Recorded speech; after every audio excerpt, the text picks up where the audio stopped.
Magandang Wednesday sa mga kapitbahay ko dito sa buong Pilipinas. Tara pag-usapan natin ang sintomas ng bronchopulmonary dysplasia.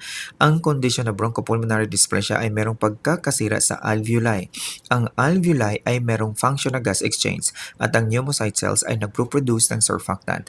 Ano ang resulta kapag sira na ang gas exchange? Normally, sa pag-i-inhale ng hangin ay papasok ito sa ilong or sa bibig diretso sa larynx at bababa sa trachea or windpipe at dadaan sa bronchi or sa right and left bronchus hanggang makalusot sa mga bronchioles at makakapasok sa mga alveoli.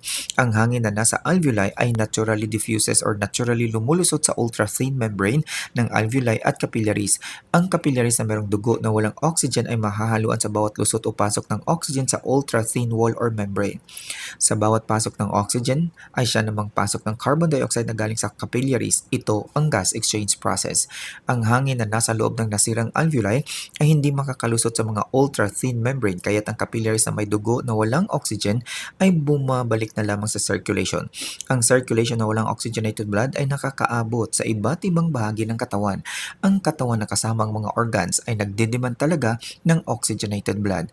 Ang kakulangan sa oxygenated blood ay na-stimulate o na-trigger ang medulla and pons bilang respiratory center at automatic namang matri-trigger ang respiratory system kasama ang puso.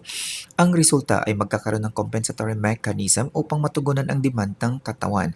Kaya't merong takip niya or severe difficulty of breathing, shortness of breathing, labored breathing, nasal flaring, grunting, cyanosis, at increased heart rate or increased heart contraction upang marami ang ma-eject or maipapalabas na dugo sa circulation. Ang isa pang function ng alveoli ay ang pag-produce ng surfactant substance. Yun nga lang wala ng production sapagkat sira na ang alveoli na wala ng kakayahang ma-maintain ang paglulubo sa tuwing paghihinga. Ang resulta ay ang lung collapse na mas lalong hindi mangyayari ang gas exchanges. Tandaan po natin, walang sintomas kung walang nasirang anatomy, walang nasirang physiology kung walang nasirang anatomy. Paano ba ma-diagnose ang bronchopulmonary dysplasia? Sa kondisyon na ito ay hindi agad-agad na mga typical diagnostic tests ang gagawin. Malalaman ang kondisyon na ito through clinical evaluation like assessing the newborn ongoing need para sa supplemental oxygen or kung nangangailangan ba ang newborn ng breathing support sa 28 days of life. Ang diagnostic test na imaging tulad ng chest x-rays at echocardiogram ay upang malaman ang structure ng lungs, functions ng lungs, kasama na rin ang structure at function ni heart. Evangelista ay puso pala.